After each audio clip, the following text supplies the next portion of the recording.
My name is John McNamara, and I'm the retired coordinator of adult faith formation at St. Anthony's Parish in Rocky Point. We've been taking a look at the McCarrick Report, which was issued on November 10th of the year 2020. And the report investigated Cardinal Theodore McCarrick, and the question that many people raised about the report was, why did this take so long to really be investigated, and why did it take so long for the church to deal with this situation? Because McCarrick was really at retirement age when it was finally dealt with. And really, there were a lot of opportunities along the way to launch an investigation, and unfortunately, it wasn't. One of the possibilities that has been mentioned with regard to it is the concept of clericalism. We can define clericalism as a disease which really allows a person in the clerical state to justify immoral actions on her or his part and the part of others in the clerical state, and they kind of give the person a pass. Well, they're in the clerical state, let's kind of take it easy on them. And this is a characteristic of the attitude of clericalism, because the normal reaction when you receive information that an older person, a person who's in a position of power, is with younger seminarians in an inappropriate way, is to really launch an investigation to get to the bottom of it. But in McCarrick's case, because he was a cleric and because he was a bishop and he was in a position of authority, he was kind of given a pass, he was demurred to, and the investigation, unfortunately, was never launched when it was appropriate to do that. Because really, the initial reaction of most people when they hear of this situation with McCarrick is one of shock and one of, what was happening here? Why wasn't this investigated? Why wasn't it looked at? So the fact that it wasn't done in that case really is a prime example of clericalism. Another possible explanation is the fact that people were afraid of scandal. And in situations like this, many times it happens is that, they don't want to cause scandal and get people upset. They figure that, well, if this is revealed, your average Catholic will be upset about this. And so let's just kind of keep this quiet and deal with it in-house and try to curb it in some way so that it doesn't get out and it isn't well known. But unfortunately, as we've seen repeatedly with the history of the scandals in the church, that when things aren't dealt with as early as possible and as soon as possible and as openly as possible and as directly as possible, the scandals are really, unfortunately, a lot worse. And this is certainly a lesson that we see clearly from the investigation into McCarrick. Another aspect was financial considerations. McCarrick was a great fundraiser, had a tremendous talent for that, started when he was in New York, and then in the other dioceses that he was in, was very good, and he often talks himself, and it's noted in the report that he had no problem. Most people have a problem asking other people for money. That was never a problem for Cardinal McCarrick. He would ask everybody for money, and he had large sums of money that were donated to him so that he could then donate it to various charities. It seems like from a careful consideration of McCarrick himself that he never abused any of this money, that he was very simple in his lifestyle. They would frequently talk about his clothes and how simple they were and threadbare. So he wasn't somebody who would spend a lot of money on himself, but he would frequently give gifts to other clerics, other bishops in various parts of the country, and also the Pope and several of the cardinals in the various Vatican dicasteries received money from McCarrick. So the financial considerations might have weighed into this as well. And the fact that because he was such a good fundraiser and so well known for that, that might have caused people not to investigated quite as seriously as obviously they should have. So certainly that was a factor. Another factor related to that is the sense that when someone has these huge sums of money, and sometimes it would be as much as $500,000, really large sums of money, that this certainly should be investigated as to, how we got the money and how it was spent and being properly audited. This is never a good situation, always a recipe for disaster. So that certainly is something that has to be investigated well as part of this situation. Another factor besides the clericalism and the financial considerations is relationship factors. And many times in any organization, that is an issue. And certainly with regard to McCarrick, it was because he had a very warm personality, very outgoing personality, very well liked by almost everyone in terms of this report. That had so many positive things to say about him as a person, as a friend, as someone who was very kind and caring, easy to get along with, easy to talk with. Knew many languages. He would travel around the world and converse with people. So he established a lot of very strong, very positive relationships. And these relationships certainly were a factor. And one of the relationships was with Pope St. John Paul II, whom he got to know when the Pope was younger and when he traveled to New York as a cardinal. McCarrick would show him around, and so they had this kind of relationship that was very close.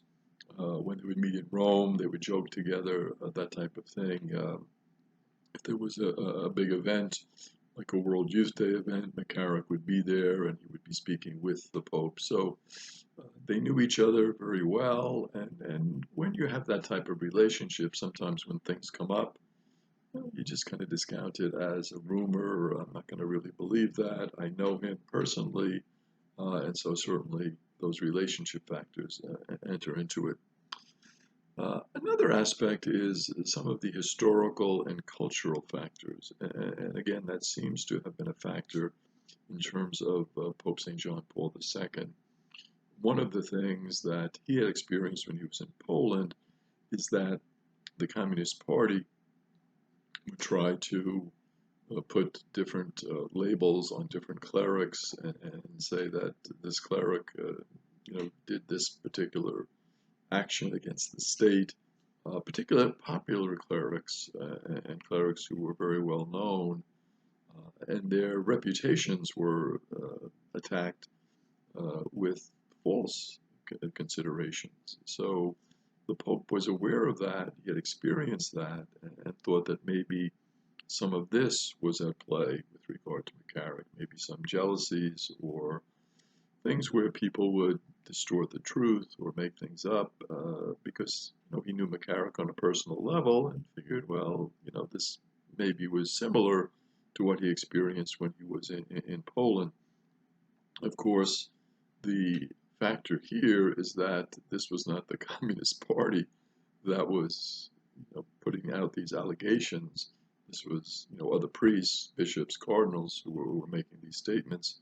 And certainly one of the cardinals was Cardinal O'Connor, who was very well respected. So I think certainly there were some historical and cultural factors here, but you would think it would be overridden by the fact that these were people who had a fairly solid reputation in the church and should have been taken more seriously.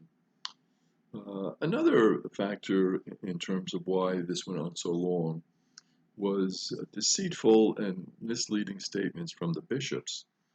When they were considering McCarrick for Washington in this important post, they did do some homework here and reached out to some of the bishops, but the fact that these statements were not complete, left out even the specific incident where McCarrick was inappropriate and it was witnessed, and what had gone on with the seminarians in the beach house, that wasn't brought out more fully to the nuncio when he asked, and to the various dicasteries when they asked, and ultimately to Pope St. John Paul II, who had to make that decision. That certainly was a very important and significant factor, and particularly those bishops who had very specific knowledge. Certainly that should have been communicated. Another aspect that comes out is what we call the Bernardine factor. And this is the fact that when Cardinal Bernardine was falsely accused, it kind of put a taint over a lot of these accusations. His accuser, of course, recanted. The cardinal was found to be innocent of any charges. And a lot of times then after that, people would say, well, maybe it's similar to with Cardinal Bernardine, and of course there are a certain number of false accusations against priests. They seem to be minimal. They think maybe 5% or even less would be false accusations, but it certainly was a factor. And with it being another cardinal, Cardinal Bernardine, now it's Cardinal McCarrick, maybe there was a similar pattern here. And so I think that was certainly part of the situation, why it wasn't fully believed and investigated. Another factor was some of the bureaucratic obstacles, because what can frequently happen is a lack of communication sometimes from one diocese to another. So this involved the Diocese of Metuchen, the Diocese of Newark, and sometimes the communication wasn't good from one diocese to another. And then they had to communicate to the nuncio who was in Washington, so that's another level of communication. And then the nuncio communicates with the various dicasteries in Rome, and of course that can be a real drawback in terms of creating all these different levels and layers, and things can get lost in the shuffle, and certainly that was part of the picture here in terms of what happened with McCarrick. When you look at this situation overall, you kind of ask yourself, well, who should have been investigating these allegations? What should have happened here? And certainly, how can this be avoided in the future? And really, this situation brings out the importance of truly, genuinely independent review boards. Review boards certainly on the diocesan level, that should be independent. Review boards on the national level to kind of oversee what goes on, because it sometimes can involve several dioceses. When a priest goes from one diocese to another, or a bishop, so important to have some sort of national sense of this, and also to keep national statistics and to communicate that to the people honestly and openly. Extremely important. And then on the international level, certainly at the Vatican, a very independent review board. The criticism of a lot of the review boards is that they are not as independent as they should be. So that's certainly something that we have to constantly look at, be aware of, and question. Because if they are not genuinely independent, then they're not going to be effective. And so those review boards, certainly in consultation with lower authorities and working closely with them, because the concept now, which is a very sound one, is that any of these allegations should be referred to the police for an independent investigation. So when we look at this situation, the real thing that we have to focus on here is the harm that was done to the victims and how this can be avoided. Certainly, so many people were hurt in this situation. And that's something that you never want to see in the church. You're trying to minister to people in a sense of love and the compassion of Christ. And when they're hurt deeply by what Cardinal McCarrick did, the seminarians and other situations that came forward kind of after this, there were very specific allegations of young people who were hurt by McCarrick and abused by him. So these types of things are just awful, horrible, and so we're motivated now to make sure, and I think we all are as a church, to make sure that this type of thing doesn't happen by our care for our young people, whom we put first in the center of the situation, and all people in the church of all ages, because it's so very important. And so the independence of the review boards, our own awareness of it, our own monitoring of these situations, extremely important. And the church has established this program for volunteers to be screened and to be trained in this area and to be observed. And not only our volunteers, but our priests, our deacons, our bishops, our cardinals, our pope, all are involved in this process, which is very healthy, very important for any organization that wants to protect all of its members, and particularly its most vulnerable, and particularly the young and the children. So I think we can learn a lot from this McCarrick situation and make our church a much more loving, caring, and positive community.